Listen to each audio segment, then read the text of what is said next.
हर हर महादेव। क्या आप भी अपने जीवन में एक बार भगवान शिव के धाम कैलाश पर्वत और पवित्र मानसरोवर झील के दर्शन करना चाहते हैं?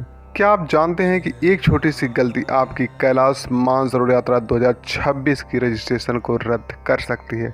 तो इस वीडियो को अंत तक जरूर देखिए, क्योंकि आज हम बताएंगे कैलाश मानसरोवर यात्रा 2026 रजिस्ट्रेशन की पूरी प्रक्रिया, एलिजिबिलिटी, डॉक्यूमेंट्स और सबसे ज़रूरी टिप्स। श्रद्धालु दोस्तों, आपके YouTube channel religious tours the Lord Shiva दर्शन में एक बार फिर से स्वागत है। कैलाश पर्वत को भगवान शिव का निवास माना जाता है। मानसरोवर झील, जहां एक स्नान से जन्म जन्मांतर के पाप नष्ट हो जाते हैं। यह यात्रा केवल हिंदुओं के लिए ही नहीं, बल्कि बौद्ध, जैन, बौद्ध धर्म के अनुयायियों के लिए भी अत्यंत पवित्र मानी जाती है। कैलाश मानसरोवर यात्रा एक अंतर्राष्ट्रीय तीर्थ यात्रा है जो तिब्बत, चीन में स्थित कैलाश पर्वत और मानसरोवर झील तक जाती है। इसमें शामिल है high altitude travel, special permit, medical fitness, proper registration and visa. इसलिए रजिस्ट्रेशन सबसे पहला और सबसे ज़रूरी स्टेप है। क्या आपकी उम्र ज़्यादा है? क्या आपको लगता है कि फिटनेस की वजह से आपकी कैलाश मानसरोवर यात्रा 2026 रुक सकती है? तो श्रद्धालु दोस्तों, मैं आप लोगों को बता दूं कि कैलाश मानसरोवर यात्रा एक हाई एल्टीट्यूड इंटरनेशनल पिलग्रिमेज है। इसलिए सरकार और टूर ऑपरेटर्स कुछ ज़रूरी शर्तें तय करते हैं। इनमें से पहला आता है एज लिमिट। आमतौर पर minimum 18 year and maximum 70 year के व्यक्ति आवेदन कर सकते हैं। ध्यान दें, एज लिमिट रूट के अनुसार अलग अलग हो सकती है। गवर्नमेंट रूट में रूल्स थोड़े स्ट्रिक्ट होते हैं, प्राइवेट रूट में फ्लेक्सिबिलिटी मिल सकती है। श्रद्धालु दोस्तों, 70 वर्ष से अधिक आयु वालों को आमतौर पर अनुमति नहीं दी जा सकती है। अब बात आती है मेडिकल फिटनेस की। तो कैलाश यात्रा 15,000 से 19,000 फीट की ऊंचाई तक जाती है, जहां ऑक्सीजन लेवल कम होता है। इसलिए कंप्लीट मेडिकल चेकअप अनिवार्य है। बीपी, शुगर, हार्ट और लंग टेस्ट होते हैं। ईसीजी और फिजिकल एंड्योरेंस टेस्ट लिया जाता है। गंभीर heart disease, uncontrolled BP, asthma या अन्य गंभीर बीमारियों में यात्रा की अनुमति नहीं मिलती। अब हम जान लेते हैं वैलिड पासपोर्ट के बारे में। तो आपके पास इंडियन पासपोर्ट होना चाहिए। पासपोर्ट की वैलिडिटी कम से कम 6 मंथ की होनी चाहिए। पासपोर्ट डैमेज या एक्सपायर्ड नहीं होनी चाहिए। पासपोर्ट डिटेल रजिस्ट्रेशन के समय कंपलसरी होती है। श्रद्धालु दोस्तों, अब हम बात करते हैं कैलाश मानसरोवर यात्रा रजिस्ट्रेशन की ऑनलाइन एप्लीकेशन प्रक्रिया की, जिसे हर यात्री को बहुत ध्यान से पूरा करना होता है। ऑनलाइन एप्लीकेशन प्रोसेस की बात करें तो सबसे पहले आपको ministry of external affairs MEA government of India की ऑफिशियल वेबसाइट पर जाना होता है। वहां जाकर आपको ऑनलाइन एप्लीकेशन फॉर्म भरना होगा। पर्सनल डिटेल्स जैसे पूरा नाम, पासपोर्ट के अनुसार date of birth, contact number, email ID, travel preference और रूट का चयन करना होगा। श्रद्धालु दोस्तों, याद रखें, एप्लीकेशन फॉर्म में दी गई हर जानकारी सही और पूरी होनी चाहिए। एप्लीकेशन से जुड़ी कुछ शर्तों की बात करें तो सबसे पहला आता है पासपोर्ट की कंडीशन। आवेदक के पास ऑर्डिनरी इंडियन पासपोर्ट होना चाहिए। पासपोर्ट की वैलिडिटी कम से कम 6 मंथ की होनी चाहिए। सेकंड, अगर हम कॉन्टैक्ट इन्फॉर्मेशन की बात करें तो एप्लीकेंट की यह पूरी जिम्मेदारी होती है कि नाम की spelling, date of birth, passport detail सब कुछ बिल्कुल सही और पासपोर्ट के अनुसार भरा जाए। गलत जानकारी पर सीधी डिस्क्वालिफिकेशन। अगर एप्लीकेशन फॉर्म में कोई जानकारी गलत पाई गई या फॉर्म अधूरा भरा गया तो एप्लीकेंट को यात्रा से डिस्क्वालीफाइड कर दिया जाएगा। अब तक की दी गई सारी पेमेंट नॉन रिफंडेबल होंगी। रूट प्रेफरेंस की बात करें तो एप्लीकेंट भरते समय आपको दोनों में से एक रूट चुनना जरूरी है। पहला रूट है लिपुलेख रूट। जिसका जर्नी एंडिंग पॉइंट होता है दरचुला या फिर दिल्ली, और सेकेंड रूट होता है नथुला रूट, जिसका जर्नी एंडिंग पॉइंट होता है गैंगटॉक या दिल्ली। रूट प्रेफरेंस न देने पर एप्लीकेशन रिजेक्ट हो सकती है। और सबसे इम्पोर्टेंट बात है पेपर एप्लीकेशन, जो कि मान्य नहीं होता है। पेपर या ऑफलाइन एप्लीकेशन स्वीकार नहीं की जाती है, केवल ऑनलाइन एप्लीकेशन ही वैलिड होती है। अब अगर हम इम्पॉर्टेंट डॉक्यूमेंट रिक्वायर्ड की बात करें तो एप्लीकेशन भरते समय नीचे दिए गए डॉक्यूमेंट्स तैयार रखें, जैसे कि photograph, scanned passport size photo JPG format में होना चाहिए और 300 KB से ज़्यादा नहीं होना चाहिए। सेकेंड है पासपोर्ट की कॉपी, पासपोर्ट का पहला page photo and personal detail, passport का last page family details PDF format में होना चाहिए और 500 KB से ज़्यादा नहीं होना चाहिए। ज्वाइंट एप्लीकेशन की बात करें तो अगर आप किसी और के साथ अप्लाई कर रहे हैं, उस व्यक्ति के भी फोटोग्राफ एंड पासपोर्ट की कॉपी पहले से तैयार रखें।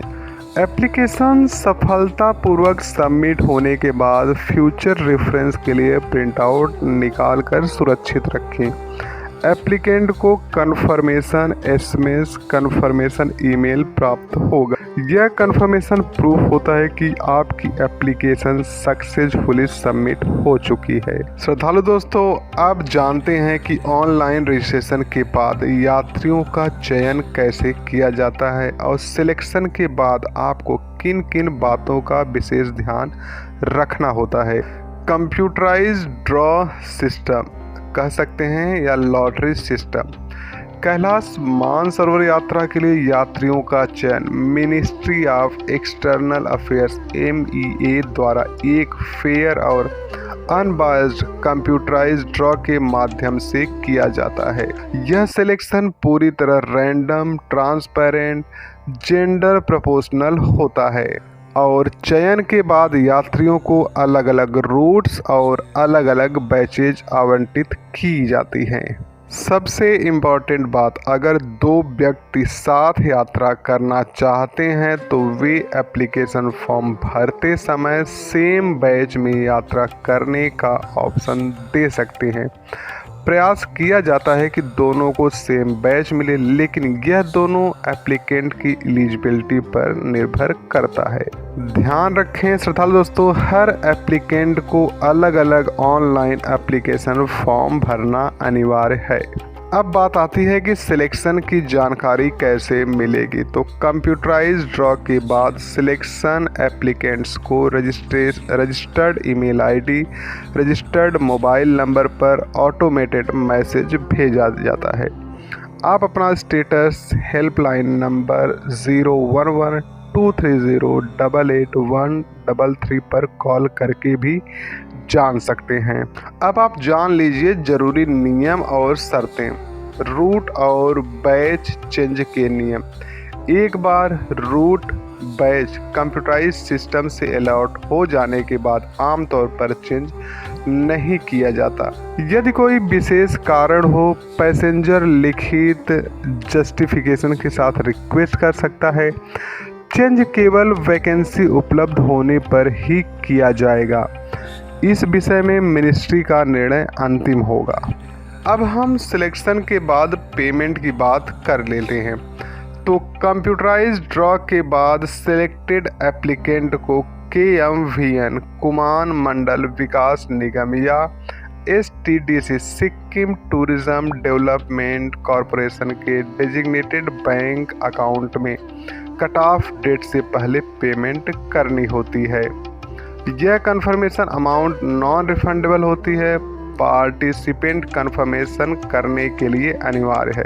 पेमेंट न करने पर क्या होगा? अगर तय तारीख तक पेमेंट नहीं की गई तो पैसेंजर का नाम सिलेक्शन लिस्ट से हटा दिया जाएगा और उसे वेटिंग लिस्ट में डाल दिया जाएगा।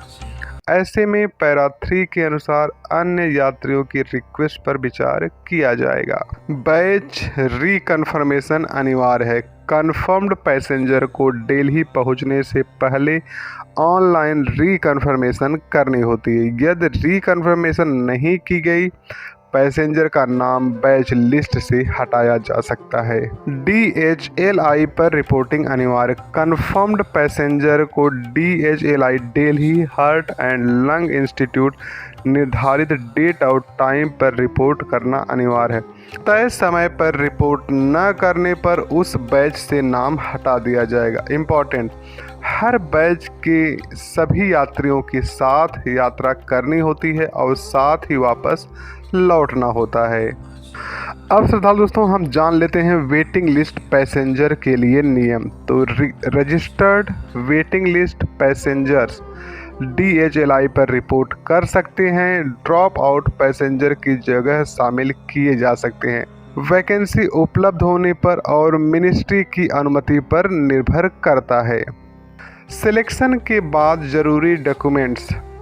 दिल्ली पहुंचते समय सिलेक्टेड एंड कंफर्म्ड पैसेंजर को नीचे दिए गए डॉक्यूमेंट्स अनिवार्य रूप से साथ लाने होंगे, जैसे कि पासपोर्ट, इंडियन पासपोर्ट, वैलिडिटी कम से कम 6 महीने की होनी चाहिए। Photograph, colour passport size 6 copy होनी चाहिए। इंडेमनिटी बॉन्ड ₹100 के नॉन जुडिशियल स्टैम्प पेपर पर first class magistrate notary public से अटेस्टेड होना चाहिए। एंड अंडरटेकिंग, इमरजेंसी में हेलीकॉप्टर इवैक्यूएशन के लिए सहमति पत्र। कंसेंट लेटर, चाइनीज टेरिटरी में मृत्यु होने की स्थिति पे क्रीमेशन के लिए कंसेंट लेटर। डॉक्यूमेंट्स में कमी होने पर क्या होगा? यदि कोई डॉक्यूमेंट मिसिंग हो या गाइडलाइंस के अनुसार ना हो या किसी तरह की डिफिशियंसी पाई जाए तो उस यात्री को यात्रा की अनुमति नहीं दी जाएगी। इस विषय में मिनिस्ट्री का निर्णय अंतिम होगा। किसी भी प्रकार की अपील स्वीकार नहीं की जाएगी। आज के वीडियो में बस इतना ही। मिलते हैं नेक्स्ट वीडियो के नेक्स्ट पार्ट में। तब तक के लिए जय भोले, ओम नमः।